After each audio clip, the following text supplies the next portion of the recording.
Welcome to south Indian cooking. இன்றைக்கி பார்க்க போகிற ரெசிபி பார்த்திங்கன்னா, அரிசி வச்சு ஒரு வித்தியாசமான ஸ்வீட் ரெசிபி தான் பார்க்க போகிறோம். இந்த ஸ்வீட் நீங்கள் எப்போவுமே ட்ரை பண்ணியிருக்க மாட்டீங்க. இது ரொம்பவே வித்தியாசமாக இருக்கும். இது சாப்பிட்றதுக்கு நல்ல ஜூஸியாகவும் ரொம்பவே டேஸ்ட்டாகவும் இருக்கும். இப்போ வாங்க இது எப்படி சேர்த்து பார்க்கலாம். இப்போ இதை செய்யறதுக்கு நான் பச்சரிசி எடுத்திருக்கேன். இப்போ இந்த கப்பில் நான் 1 கப் அளவு பச்சரிசி எடுத்திருக்கேன். இப்போ இந்த அரிசி ஒரு பவுலில் சேர்த்துடலாம். இப்போ இதில் சேர்த்துட்டு ஒரு 2-3 டைம் இதை நல்லா கழுவி எடுத்துக்கலாம். இப்போ பாருங்கள், கழுவிட்டு இப்போ நான் சுத்தமான தண்ணி சேர்த்துருக்கேன். இது 1லேருந்து 1.5 மணி நேரம் நல்லா ஊறட்டும். இப்போ இது அரிசி பாருங்கள் நல்லா ஊறி வந்திருக்கு. இப்போ இந்த தண்ணி நல்லா ட்ரையாக வடிச்சிடலாங்க. சுத்தமாக தண்ணி இருக்கக்கூடாது. ஏன்னா பச்சரிசி நம்ம அரைக்க சொல்ல நிறைய தண்ணி விட்டு வரும் இதுலேயே. இப்போ அரிசி மிக்ஸி ஜாரில் சேர்த்துட்டு இது கூட அதே கப்பில் 1/2 கப் அளவு நல்ல கட்டியான தயிர் எடுத்துருக்கேன் பாருங்கள். இப்போ இந்த தயிர் இதோட சேர்த்துடலாம். நீங்கள் தண்ணியை சேர்த்திங்கன்னா மாவு ரொம்ப தண்ணியாகிடும். இப்போ அதே கப்பில் 1/2 கப்போட கொஞ்சம் கம்மியாக 1/4 கப்போட கொஞ்சம் எக்ஸ்ட்ரா நான் பால் எடுத்துருக்கேன். நல்லா திக்கான பாலை சேர்த்துங்க.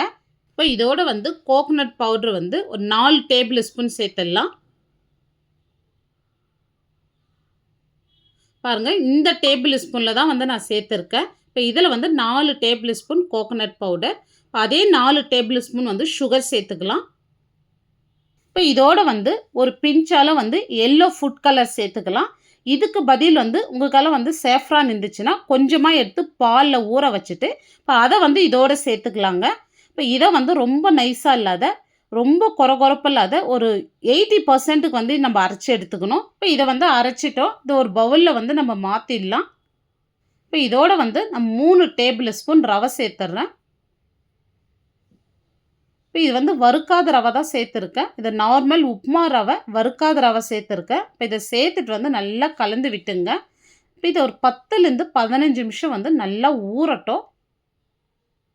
இப்போ பாருங்கள், கன்சிஸ்டன்சி இந்த அளவு இருக்குது. ஊறின பிறகு பார்க்கலாம், கரெக்டாக இருக்கும். இப்போ நம்ம ரவை சேர்த்து 15 நிமிஷமாக நல்லா ஊறி இருக்குது. இப்போ இதோட ஒரு 1/4 ஸ்பூன் பேக்கிங் சோடா சேர்த்துட்றேன். இதுக்கு பதில் நீங்கள் 1 ஸ்பூன் ஈனோ சேர்த்துக்கலாம். இப்போ இதோட 1 டேபிள் ஸ்பூன் நான் cooking oil, normal cooking oil சேர்த்துக்கிறேன். இதுக்கு பதில் நீங்கள் நெய் கூட 1 ஸ்பூன் சேர்த்துங்க. இப்போ இதை சேர்த்துட்டு நல்லா கலந்து விடுங்க. இப்போ ரவை சேர்த்த பிறகு திக்னஸ் பாருங்கள் எந்த அளவுக்கு இருக்குது. இப்போ இது கரெக்டான கன்சிஸ்டன்சியில் இருக்குது. இப்போ பாருங்கள், நம்மளுக்கு பேட்டர் ரெடி ஆயிடுச்சு. இப்போ இதை செய்யறதுக்கு நான் ஒரே மாதிரி பவுல் எடுத்துருக்கேன் பாருங்கள். இப்போ உங்கள் கலை என்ன இருக்கோ அது ஒரே மாதிரி எடுத்துக்கிட்டு இப்போ இதில் கொஞ்சமாக ஆயில் அப்ளை பண்ணிக்கலாம். எல்லா பவுல்லையும் இந்த மாதிரி ஆயில் அப்ளை பண்ணிக்கின்னு இப்போ நம்ம ரெடி பண்ண பேட்டரை இதில் பாதி அளவுக்கு மட்டும் சேர்த்துங்க, நிறைய சேர்க்காதீங்க. இப்போ பாருங்கள், பாதி அளவுக்கு எல்லா பவுல்லையும் சேர்த்துட்டேன். இப்போ உங்கள் ஒரு பேனில் தண்ணி சூடாயின்னு இருக்குது. இந்த மாதிரி ஒரு ஸ்டாண்டு வச்சுங்க. இப்போ உங்களுக்கால ஸ்டீமர் இருந்துச்சுன்னா ஸ்டீமரில், இல்லைனா இட்லி பாத்திரத்தில் கூட வச்சு நீங்கள் வேக வச்சுக்கலாம். இப்போ எங்கால இந்த மாதிரி மூங்கில் தட்டு இருக்குது. இப்போ நான் இதை வச்சு தான் நான் ஸ்டீம் பண்ணி எடுக்க போகிறேன். நீங்கள் நார்மல் தட்டு வச்சு கூட நீங்கள் ஸ்டீம் பண்ணி எடுத்துக்கலாம். இப்போ நம்ம ரெடி பண்ண பேட்டரை இது உள்ளே வச்சிடலாம். இப்போ இது மீடியம் ஃப்ளேமில் ஒரு 10லேருந்து 15 நிமிஷம் வேகட்டுங்க. இப்போ இது ஒரு சைடு வேகட்டும். இப்போ நம்ம இன்னொரு சைடு இப்போ நான் ஒரு சாஸ்பேனில் 2 கப் அளவு நான் பால் சேர்த்துருக்கேன். நல்லா திக்கான பாலை சேர்த்துருக்கேன் பாருங்கள். இப்போ இது நல்லா கொதிக்கிட்டோம் பாருங்கள். இப்போ நல்லா பொங்கி வருது, ஆடை சேரக்கூடாது. இந்த மாதிரி நல்லா கலந்து விட்டுங்க. இப்போ பால் நல்லா காஞ்சிருக்கு. இதோட 3 டேபிள் ஸ்பூன் நான் சுகர் சேர்த்துக்கிறேன். இப்போ இதோட ஒரு பிஞ்ச் அளவு எல்லோ ஃபுட் கலர் எடுத்து தண்ணியில் சேர்த்துட்டு நான் பாலோடு சேர்த்துக்கிறேன். இது ஆப்ஷனலுங்க, உங்களுக்கு விருப்பம் இருந்தால் சேர்த்துங்க. இதுக்கு பதில் நீங்கள் சேஃப்ரான் கூட சேர்த்துங்க. பாருங்கள், இந்த மாதிரி சேர்த்துட்டு நல்லா கலந்து விடுங்க. நல்லா கொதிக்கிட்டோம். இப்போ இது நல்லா கொதித்த பிறகு இப்போ நம்ம ஸ்டவ் ஆஃப் பண்ணிடலாம். இப்போ இந்த சைடு பாருங்கள் 15 நிமிஷம் ஆகிருக்கு. இப்போ இது வெந்திருக்கான்னு செக் பண்ணிக்கிறதுக்கு நீங்கள் கத்தி இல்லைனா இந்த மாதிரி டூத் பிக் வச்சு நீங்கள் செக் பண்ணிங்க வெந்திருக்கான்னு பார்த்துட்டு. இப்போ எனக்கு நல்லா வெந்து இருக்குது. இப்போ இதை வெளியே எடுத்துட்டு நல்லா ஆறின பிறகு இந்த மாதிரி கையை வச்சு இந்த மாதிரி பண்ணுங்கள். இந்த மாதிரி பண்ணவே நம்மளுக்கு ஈஸியாக வந்துடும் பாருங்கள். இப்போ பாருங்கள், பார்க்குறதுக்கு எவ்வளோ சூப்பராக இருக்குது. இப்போ எந்த அளவுக்கு நல்லா சாஃப்டாக இருக்குது பாருங்கள், நல்லா ஸ்பாஞ்சியாக இருக்குது பாருங்கள்.